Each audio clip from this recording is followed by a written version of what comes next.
Realizing God's consciousness is our consciousness begins a new chapter of spiritual life. New mantras can help bring this expansion. In a quiet, wide-awake consciousness, repeat after me, I do not exist.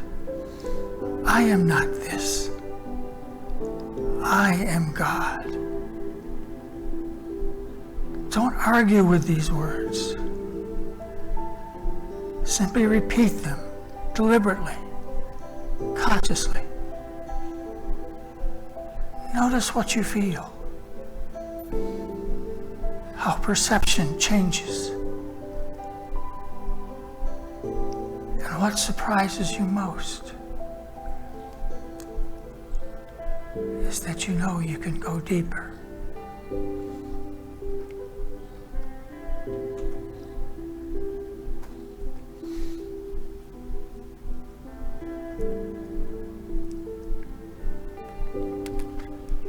Ever so gently, ever so slowly, start to bring your consciousness back to your body.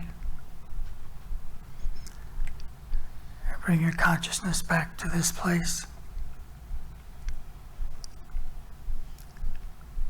Either wiggle your fingers, your toes, roll your shoulders. You may even need a big yawn. But just slowly bring yourself back here. And when you're ready,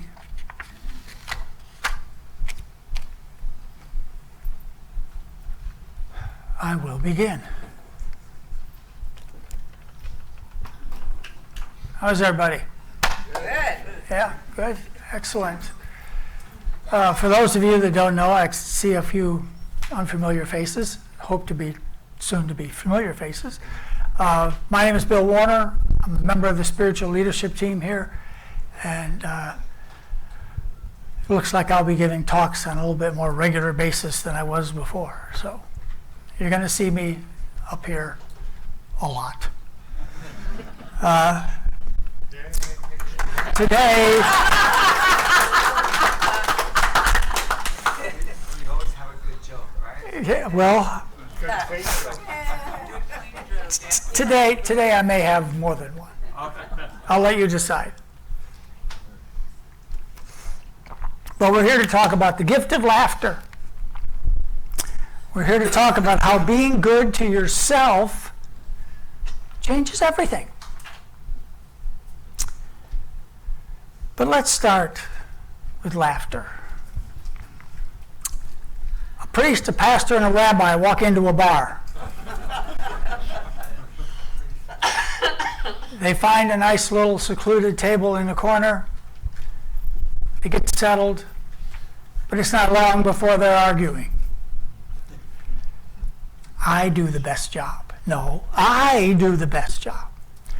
They couldn't decide which of the three does the best job. So they decided a little test is in order.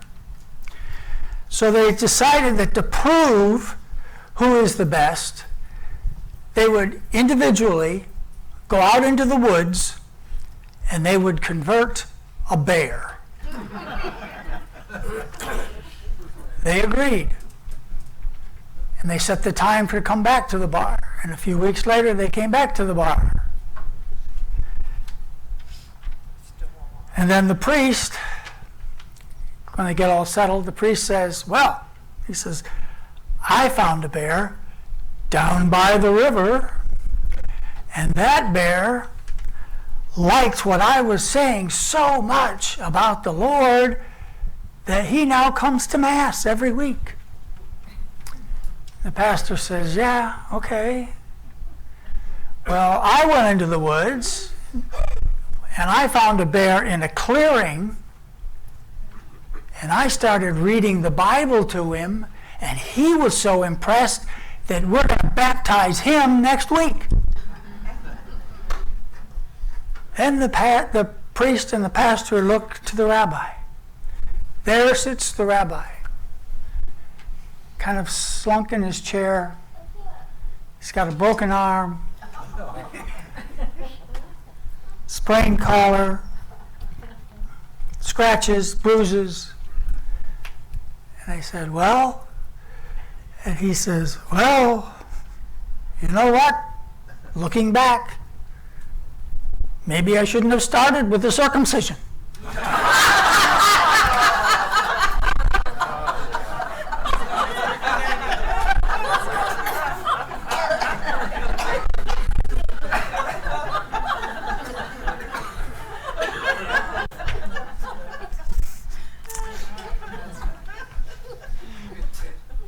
See what you all did there?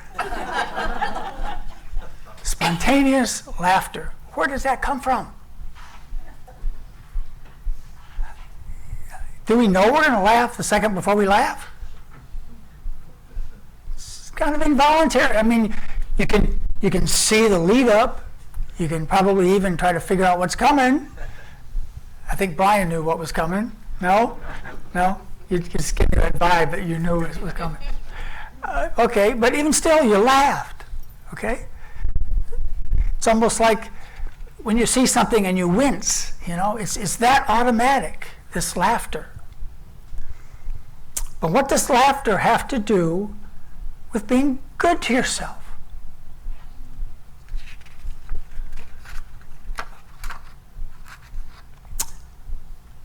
How does everybody feel right now? You feel pretty good? I mean, that laughter releases endorphins, that feel-good hormone. So everybody should be feeling pretty good. You're feeling part of the group because we all laugh together. So that's another advantage to laughter. When you were laughing, you were no doubt breathing in quite a bit of air in order to get that laughter. And that helps you reduce stress, brings down your heart rate, blood pressure, and you just relax. And today, the healing effects of laughter are being acknowledged by doctors and psychiatrists worldwide.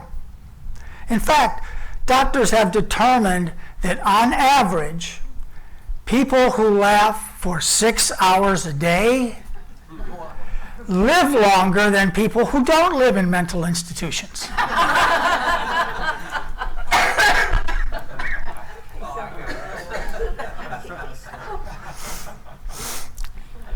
Paleontologists have traced the earliest evidence of laughter back 250,000 years.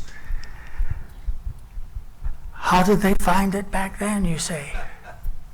Well, they just happened upon a squirrel hide that had inadvertently been fashioned into a prehistoric whoopee cushion.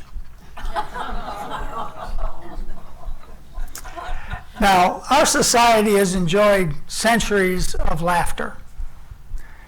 But sadly, today, laughter is expressed almost exclusively as an acronym-based pretend laughter accompanied by a desperate barrage of unconvincing exclamation points.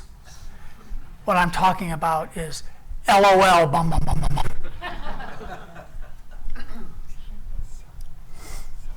But as it turns out, 7 out of 10 of those people that respond to you with LOL are actually just giving you the finger. And 2 of the other 3 are mildly smirking.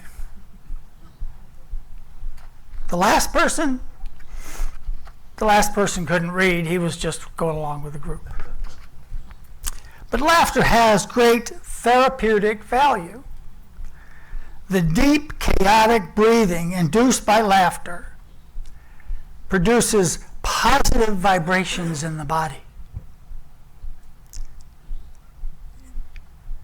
In our body, it relaxes the belly, improves digestion, and the belly is also that area of the body that is the center of our worry and depression. Some people call it, if I get this right, the Manipura chakra. That's your center of worry and depression. And that is released. That is cleansed every time we laugh.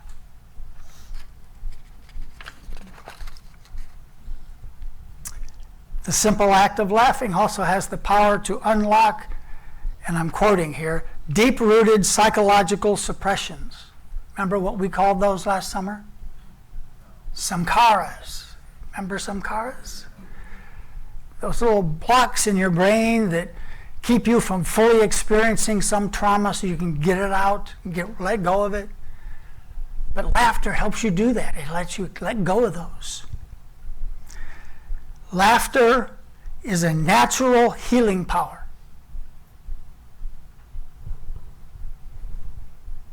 I don't know about you, but I like being healed naturally.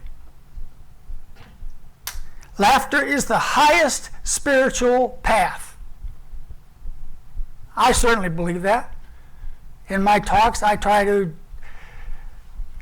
inview that laughter to you. Try to make sure you understand that, yeah, some of this is real serious stuff. But it doesn't mean we can't laugh. Laughter is also referred to as the royal route to enlightenment. The royal route to enlightenment. It's the easiest and most powerful way of connecting with the boundless energy of existence. It's the easiest way to tune into God.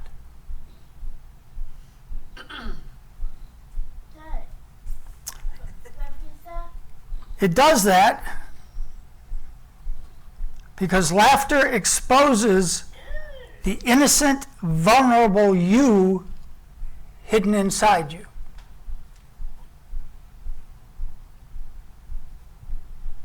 Let me say that again.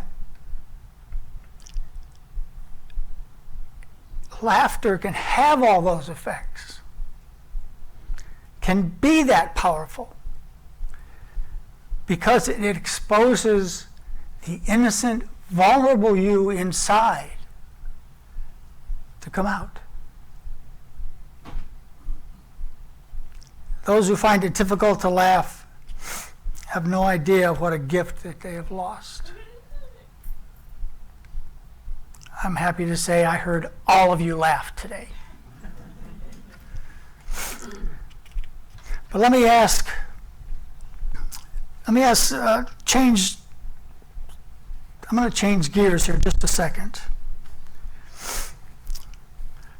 because I want to instill in you,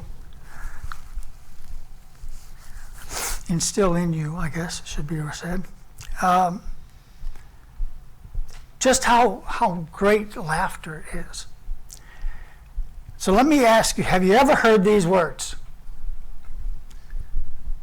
You are such a failure. You're too fat, too unattractive. You're not good enough at your job. You know everyone thinks you're just so boring, unattractive, lazy. Have you ever said those words to anybody that you know, that you love, you care for? Myself. Could you imagine talking to your child, best friend, or parent that way? So, like Susan said, why do you say that to yourself?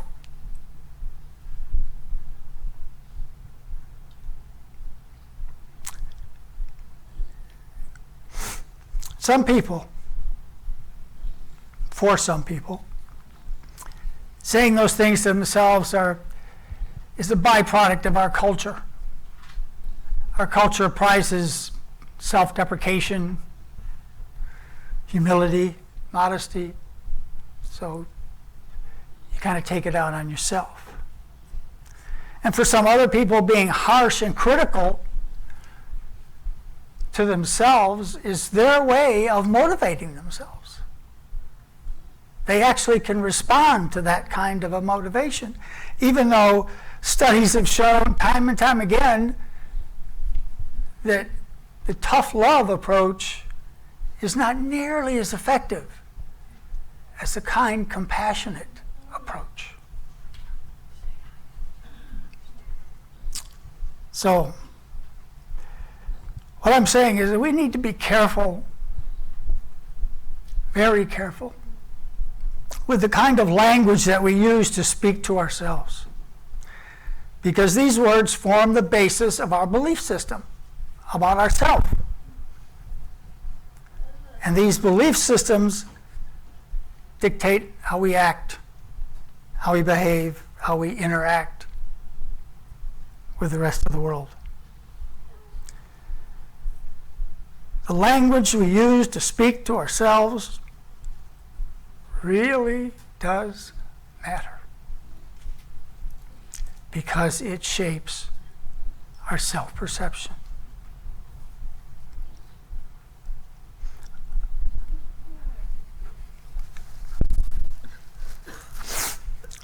I asked you in meditation to say, I am God.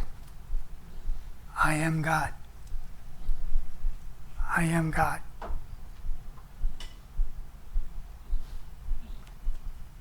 Did you think that was heresy? Did you think I was asking you to do something that was beyond your capability to believe?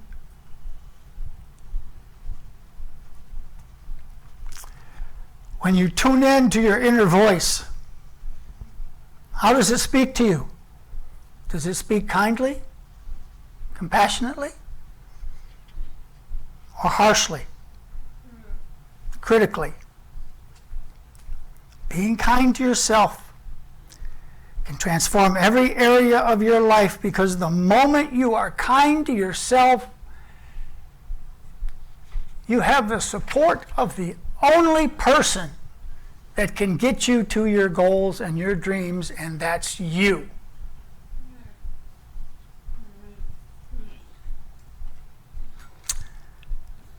So, as you look at yourself in the mirror every morning, I'm sure most of us do, which of the following do you say? Do you stand in front of the mirror, take a deep breath, say, okay, got a lot going on today, but you can do this. You can do this, because what other goddamn choice have you got? Or do you say, I can do this, I believe in me, I have unique talents and skills. I made a mistake yesterday, but I've learned from it, I'm moving on.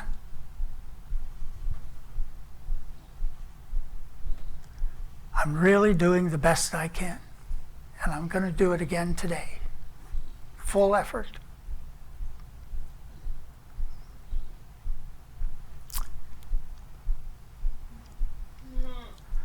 When you get those goals,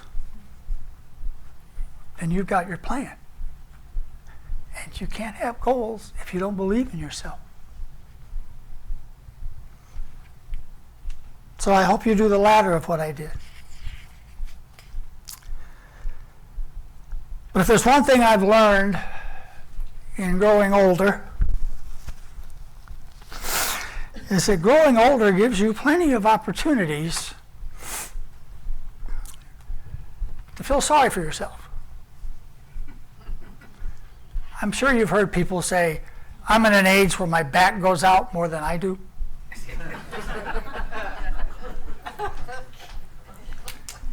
How about the older I get, the more clearly I remember things I never did.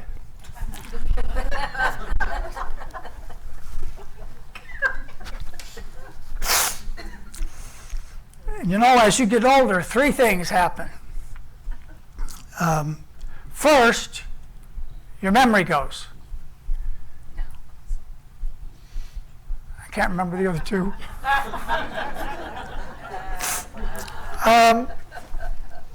I know what it was. First, you forget names. Then you forget faces. Then you forget to pull your zipper up. Yeah, okay. Then you forget to pull your zipper down.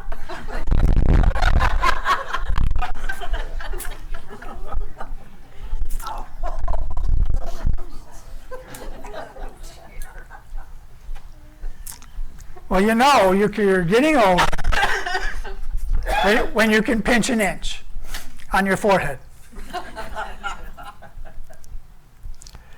You know you're getting older when everything either dries up or leaks.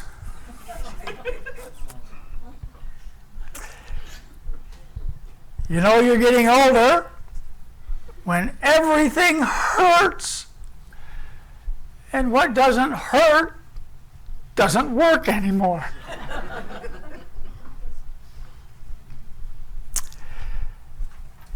My point here is that laughing at ourselves, even in misfortune, is more than an important coping mechanism. It keeps things in perspective. If we don't take ourselves too seriously, then we won't always, freak out about what's going on in the world. And my Lord, there are things to freak out about. I think you would agree with me that America needs a resurgence of humor and laughter to banish the folly and hype and falsehoods that have filled our culture. Laughter doesn't ignore these problems. It simply puts them in perspective. They say that 1/3 of the TV viewing American public get their news from the comedy shows. That's what they say. Another 1/3 gets it from social media.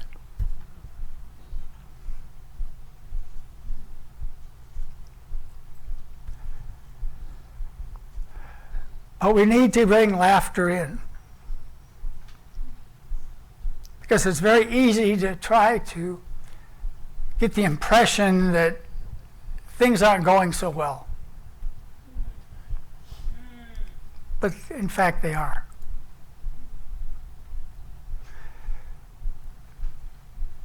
I think one of the easiest ways to identify that things are going well is you can see in a family setting.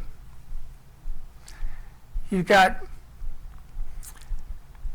grandkids, kids, grandparents all together. And kids absorb a lot of what's going on, whether we realize it or not. And what would they absorb from a family setting where they could see mom and dad and grandma and grandpa just laughing and having a good time?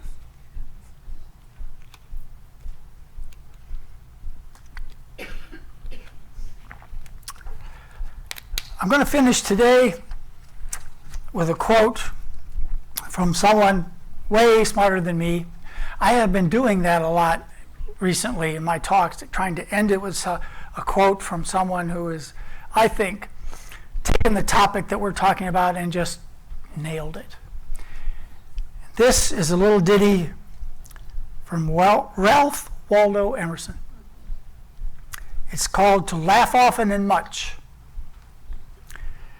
To laugh often and much is to win the respect of intelligent people and the affection of children. To laugh often and much is to earn the appreciation of honest critics and endure the betrayal of false friends. To laugh too often and much is to appreciate beauty. To laugh often and much is to find the best in others. To laugh often and much is to leave the world a bit better, whether by a healthy child, a garden patch, or a redeemed social condition. To laugh often and much is to know that even one life has breathed easier because you have lived. This is to have succeeded. So may you today find a moment beyond this one of laughter today and every day. And I thank you for your kind attention. Stay safe, be well, and as always, I bless you. Namaste.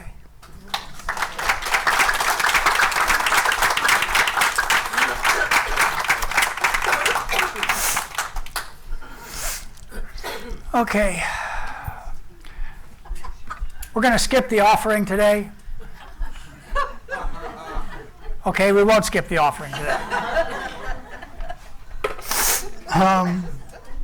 Now it's time to enter into the giving consciousness. If you feel spiritually fed, at least you laughed, we invite you to prepare for your gift. For those who have arranged their giving by other means, you may hold the thought of your gift in your mind and your heart. Eric Butterworth says giving thanks is an important state of your consciousness that keeps you in an awareness of the oneness with the divine flow. In acknowledging this divine presence that lives, moves, and has being in us, we say, thank you. Thank you to all who have continued to be blessing our spiritual community with your tithes and offerings. We are truly blessed by your giving. Okay, the ushers are here, so we are ready. I now invite you to put your hands together or over your heart as we say our offering blessing. Divine love flowing through me blesses and multiplies all that I have, all that I give, and all that I receive. And so it is. Amen.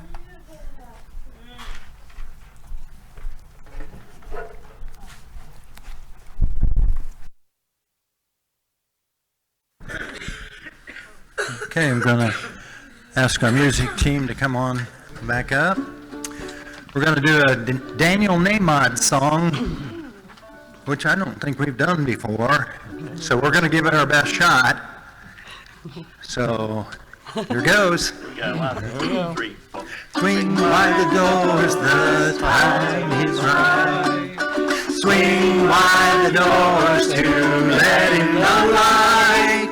Bring in the dawn for humankind. Swing wide the doors of this heart of mine.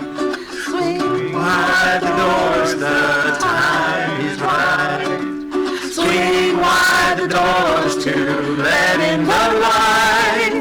Bring in the dawn for humankind. Swing wide the doors of this heart of mine. I'm not holding it in anymore. I'm gonna shout it out loud. I understand now what I'm here for, and what this life is about. It's about love, it's about laughter, it's about comfort and smiles. It's about love, it's about kindness, it's about hearts open wide. It's about love, it's about passion, it's about taking a chance. It's about love, it's about service, it's about lending a hand. About lending a hand. Swing wide the doors, the time is right.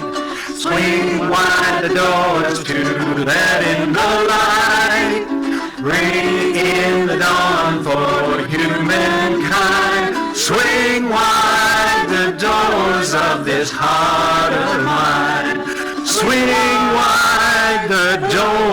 of this heart of